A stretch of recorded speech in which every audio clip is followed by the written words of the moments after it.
जय माता दी। श्री दुर्गा नवरात्रि व्रत कथा 9 दिन इस कथा का पाठ करें, सभी देवियों को मिलेगी कृपा। नवरात्रि में माँ दुर्गा के 9 अलग अलग स्वरूपों की पूजा की जाती है। माँ दुर्गा को प्रसन्न करने के लिए नवरात्रि के दिन सबसे अच्छे माने जाते हैं। दरअसल इन दिनों जो भक्त सच्चे मन से माँ दुर्गा के सभी स्वरूपों की पूजा करता है उसकी सारी इच्छाएँ पूरी हो जाती हैं। माँ दुर्गा पूरी कहती हैं कि 9 दिनों तक माता रानी की पूजा अर्चना के साथ आपको इस कथा का पाठ भी जरूर करना चाहिए। श्री दुर्गा नवरात्रि व्रत कथा करने से आपको सभी 9 देवियों की कृपा प्राप्त होती है। बृहस्पति जी बोले, हे ब्रह्मा जी, आप अत्यंत बुद्धिमान, सर्वस्त्र सात और चारों वेदों को जानने वाले हैं। हे प्रभु, कृपा कर मेरा वचन सुनो। चैत्र, अश्विन, माघ और आषाढ़ मास के शुक्ल पक्ष में नवरात्र का व्रत और उत्सव किया जाता है। हे भगवान, इस व्रत का फल क्या है, किस प्रकार करना उचित है और पहले इस व्रत को किसने किया, जो विस्तार से कहो। बृहस्पति जी बोले। ऐसा प्रश्न सुनकर ब्रह्मा जी कहने लगे, हे बृहस्पति जी, प्राणियों का हित करने की इच्छा से तुमने बहुत ही अच्छा प्रश्न किया है।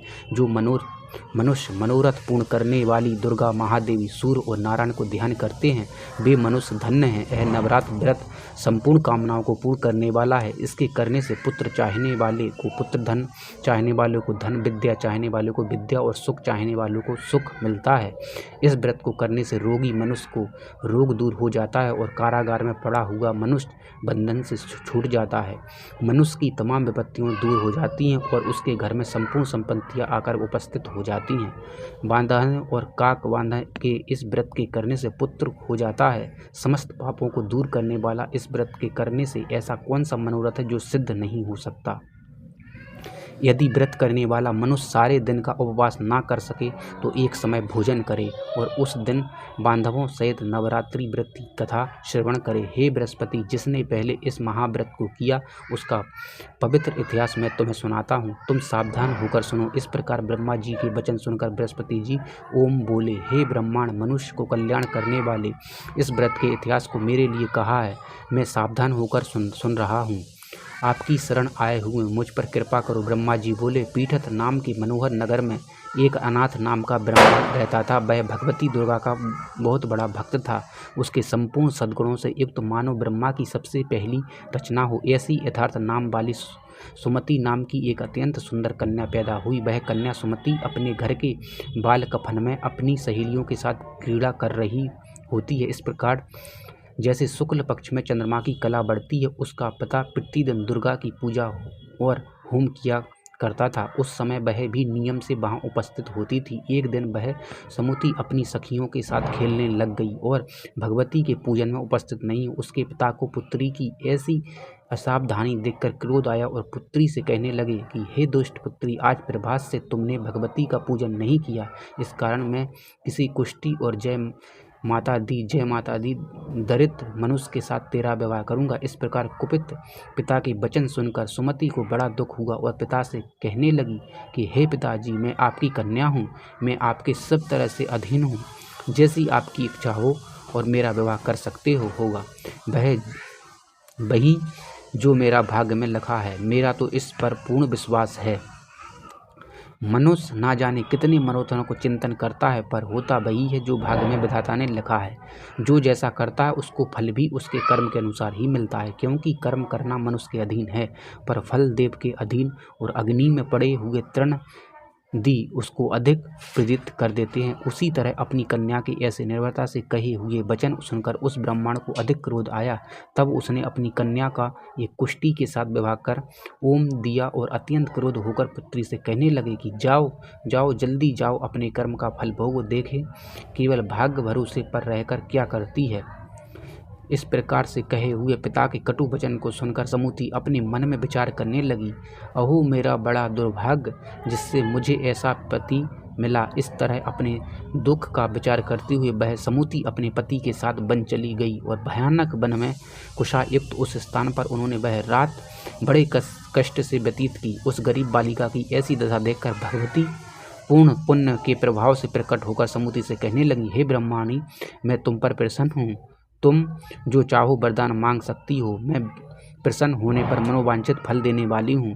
इस प्रकार भगवती दुर्गा का वचन सुनकर ब्रह्माणी कहने लगी कि आप कौन हो जो मुझ पर प्रसन्न हुई, यह सब मेरे लिए कहाँ और अपनी कृपा दृष्टि से मुझ दासी की यथार्थ करो। ऐसा ब्रह्माणी का वचन सुनकर देवी कहने लगी कि मैं आदि शक्ति हूँ, और मैं ही ब्रह्मा, विद्या और सरस्वती हूँ। मैं प्रसन्न होने पर प्राणियों को दुख दूर कर उसको सुख प्रदान करती हूँ। हे ब्रह्माणी, मैं तुम पर तेरे पूर्व जन्म के पुण्य के प्रभाव से प्रसन्न हूँ।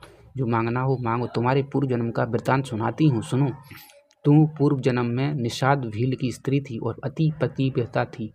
एक दिन तेरे पति निषाद ने चोरी करने के कारण तुम दोनों को सिपाहियों ने पकड़ लिया और ले जाकर जेल खाने में कैद कर दिया।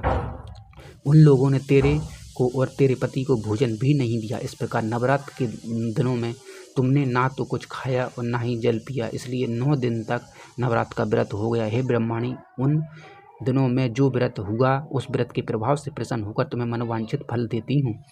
तुम्हारी ओम जो इच्छा सो मांगो। इस प्रकार दुर्गा के कहे वचन सुनकर ब्रह्माणी बोली कि अगर आप मुझ पर प्रसन्न हो तो मैं हे दुर्गे आपको प्रणाम करती हूँ। कृपा करके मेरे पति को कोढ़ को दूर करो। देवी कहने लगी कि उन दिनों में जो तुमने व्रत किया था उस व्रत के 1 दिन का पुण्य अपने पति को कोढ़ दूर होने के लिए अर्पण करो। मेरे प्रभाव से तेरा पति कोढ़ से रहित और सोने के समान शरीर वाला हो जाएगा। ब्रह्मा जी बोले। इस प्रकार देवी का वचन सुनकर वह ब्रह्माणी बहुत ही प्रसन्न हुई और पति के निरोग करने की इच्छा से ठीक ऐसी बोली। तब तक उसके पति का शरीर भगवती दुर्गा की कृपा से कुष्ठहीन होकर अति कांति युक्त हो गया, जिसकी कांति के सामने चंद्रमा की कांति भी क्षीण हो जाती है। वह ब्रह्माणी पति की मनोहर देह को देखकर देवी अति पराक्रमवती समझकर स्तुति करने लगी। हे दुर्गे, आप दुर्गत को दूर करने वाली, तीनों जगत का संताप करने वाली, समस्त दुखों को हरने वाली, रोगी मनुष्य को निरोग करने वाली, प्रसन्न होने पर मनोवांछित वस्तु को देने वाली और दुष्ट मनुष्य का नाश करने वाली हो। तुम ही सारे जगत की माता हो और पिता हो। हे अम्बे, मुझ पर अपराध रहित अबला के मरे पति ने कुष्ठ के साथ विवाह कर मुझे घर से निकाल दिया। उसकी निकाली हुई मैं पृथ्वी पर घूमने लगी। आपने ही मेरा इस आपत्ति रूपी समुद्र से उद्धार किया। हे देवी, आपको प्रणाम करती हूँ, मुझ दीन की रक्षा करो। ब्रह्मा जी बोले कि हे बृहस्पति, इसी प्रकार उस समुद्री ने मन से देवी की बहुत स्तुति की। उससे की हुई स्तुति सुनकर देवी बहुत संतोष हुआ। ब्रह्माणी से कहने लगी कि हे ब्रह्माणी, तुम्हारे उदयल नाम का एक अति बुद्धिमान, धर्मवान, कीर्तिवान और जितेंद्रिय पुत्र शीघ्र ही होगा। ऐसा ओम कहकर वह देवी उस ब्रह्माणी से फिर कहने लगी कि हे ब्रह्माणी, और जो कुछ तेरी इच्छा हो वह मनोवांछित वस्तु तुम मांग सकती हो। ऐसा भगवती दुर्गा का वचन सुनकर समुद्री बोली कि हे भगवती दुर्गे, अगर आप मेरे पर प्रसन्न हो तो कृपा कर मुझे नवरात्रि विधि बताइए। हे दयावती, जिस विधि से नवरात्र व्रत करने से आप प्रसन्न होती हो उस विधि और उसके फल को मेरे लिए विस्तार से वर्णन करें। इस प्रकार ब्रह्माणी के वचन सुनकर दुर्गा कहने लगी कि हे ब्रह्माणी, मैं तुम्हारे लिए संपूर्ण पापों को दूर करने वाली नवरात्र व्रत विधि को बतलाती हूँ, जिसको सुनने से तमाम पापों से छुटकारा, मोक्ष की प्राप्ति हो जाती है। अश्विन मास के शुक्ल पक्ष की प्रतिपदा से लेकर 9 दिन तक विधि पूर्वक व्रत करें। यदि दिन भर का व्रत ना कर सकें तो एक समय का भोजन करें। पढ़े लिखे ब्राह्मणों से पूछकर घट स्थापन करें और वाटिका बनाकर उसको प्रतिदिन जल से सींचें। महाकाली, महालक्ष्मी और महासरस्वती की मूर्तियां बनाकर उसकी नित्य विधि सहित पूजा करें और पुष्पों से विधि पूर्वक अर्घ दें। बिजोरा के